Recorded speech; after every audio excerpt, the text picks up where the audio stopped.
Well, hey there, Darin, Garman here, and welcome to this video. We're going to talk about the 3 or 4 main questions I've been getting so far in 2020 regarding multifamily investing. And sometimes I will get questions that I get enough frequency of these questions where it makes sense to talk about them with everybody, because I mean, it's the old thing you heard in school. If one person's thinking it or asking it, there's probably a lot of other people thinking it and wondering about it.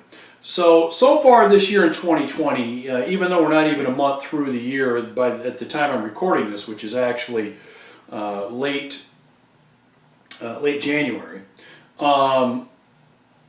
there are some pretty interesting themes, especially with what's going on globally right now. You've got elections coming up the end of the year, and a whole bunch of other unrest, upheaval. There's always something going on somewhere, it seems, already this year. And you throw politics in there, it just gets real interesting. So not surprisingly, I'm getting these 3 or 4 questions. And let me start with the first one. And I get this question more often than any other.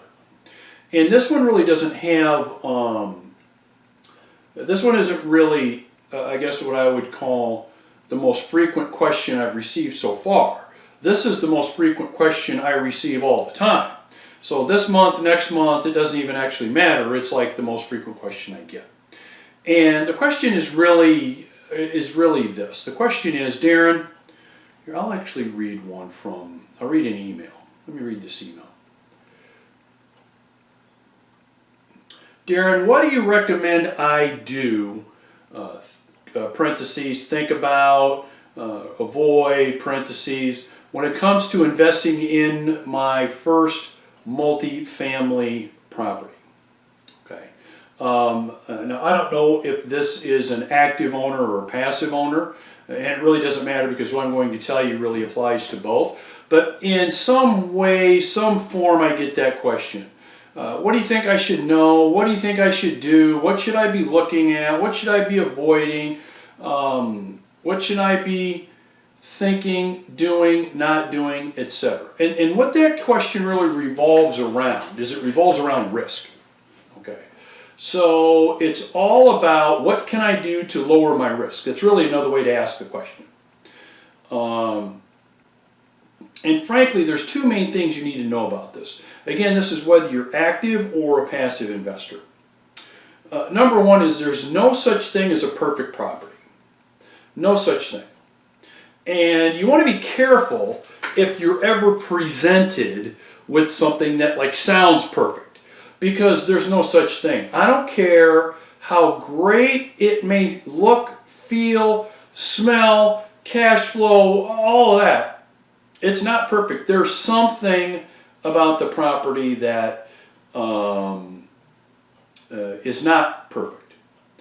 And, we can get into a bunch of conversation about older versus newer and location. So I don't want to go down that road. But I'm telling you that the big thing you always want to keep in mind is there's no such thing as a perfect property, so you have to stop looking for it. It's not there. Most investors don't pull the trigger.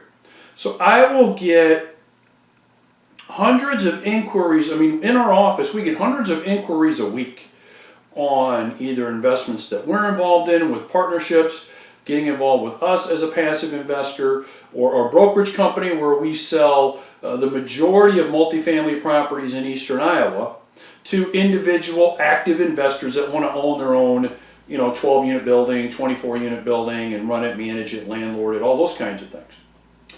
And it doesn't matter if they're active or passive, because we'll get hundreds of inquiries a week, and out of those hundreds, maybe 1 or 2 will probably do something. They'll actually pull the trigger, and the rest won't. And the majority of the rest of those people will never pull the trigger on something, because they're looking for the perfect property, the one that either they have to explain to their spouse, explain to their friends, explain to somebody why it's a great property and why everything's got to be perfect. And reality is there's no such thing. There's no such thing as a perfect property. So you have to get that out of your head. It doesn't exist. And that's not to say you just dive in and invest in a property without doing due diligence and doing the proper things in terms of inspections and financial reviewing and all those kinds of things. That's all important.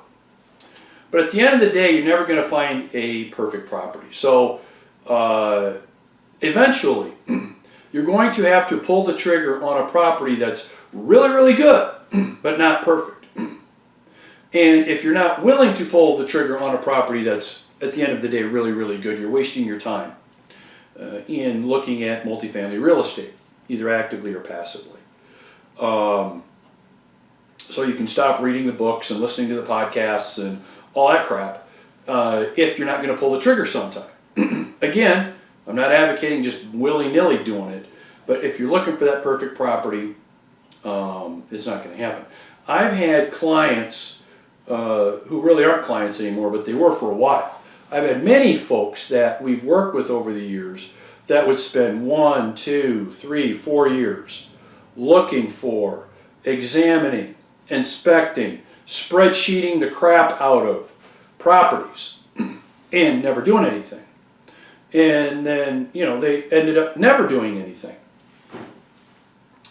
because they couldn't find that perfect property. So at the end of the day, when it comes to like this email, what should I avoid? What mistakes should I not make? What should I be looking for? You know, we could have like a 5-day seminar on that. And so let's not do that. There's a place and a time for that probably. But right now you just need to know there's no such thing as a perfect property.